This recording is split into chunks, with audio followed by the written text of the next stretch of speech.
ఎందరో త్యాగమూర్తుల త్యాగఫలం ఆంధ్ర రాష్ట్రం. నేడు ఆంధ్రప్రదేశ్లో ప్రజలు సుఖ సంతోషాలుగా ఉన్నారా? ప్రస్తుతం ప్రజల మధ్య ఉన్న కులాల కుంపట్లు ఎవరి కోసం? చంద్రయాన్ రాకెట్ యుగంలో కూడా వర్ణ విభేదాలు దేనికి సంకేతాలు? రాజకీయ పార్టీల నేతలు ఏం చెప్తున్నారు? నేటి కాలంలో ప్రపంచాన్ని శాసించే మన యువత మేధాశక్తి ఏం కోరుకుంటుంది? తెలుసుకోవాలంటే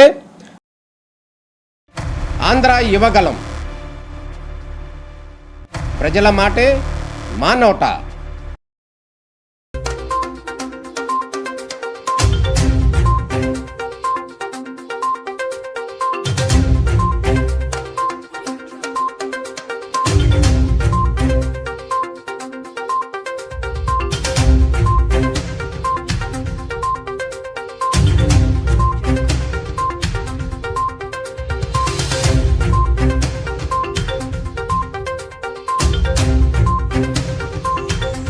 కర్నూలులో హైకోర్టు బెంచ్ ఏర్పాటుకి అవసరమైన ప్రతిపాదనలు రాష్ట్ర ప్రభుత్వం నుంచి కేంద్రానికి పంపుతామని ముఖ్యమంత్రి నారా చంద్రబాబు నాయుడు తెలిపారు.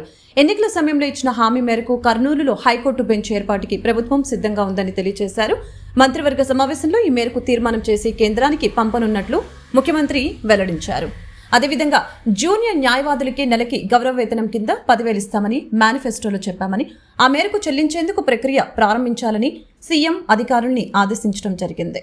జూనియర్ న్యాయవాదులకి శిక్షణ కేంద్రం కోసం అకాడమీ ఏర్పాటు అంశంపైన కసరత్తు చేయాలని సూచించారు. అనంతరం ప్రాసిక్యూషన్ విభాగంపై అధికారులు ప్రజెంటేషన్ ఇచ్చారు. నమోదైన కేసులు రుజువైన నేరాల అంశంలో శిక్ష పడే శాతం పెరగాలని, దర్యాప్తు వేగవంతంగా పూర్తి చేసే పద్ధతుల్ని అవలంబించాలని సీఎం సూచించడం జరిగింది.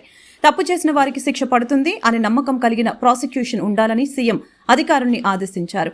న్యాయశాఖపై మరింత సమగ్రంగా సమీక్ష చేయాల్సి ఉందని, ముఖ్యమంత్రి మరిన్ని వివరాలతో రావాలని అధికారుల్ని ఆదేశించారు.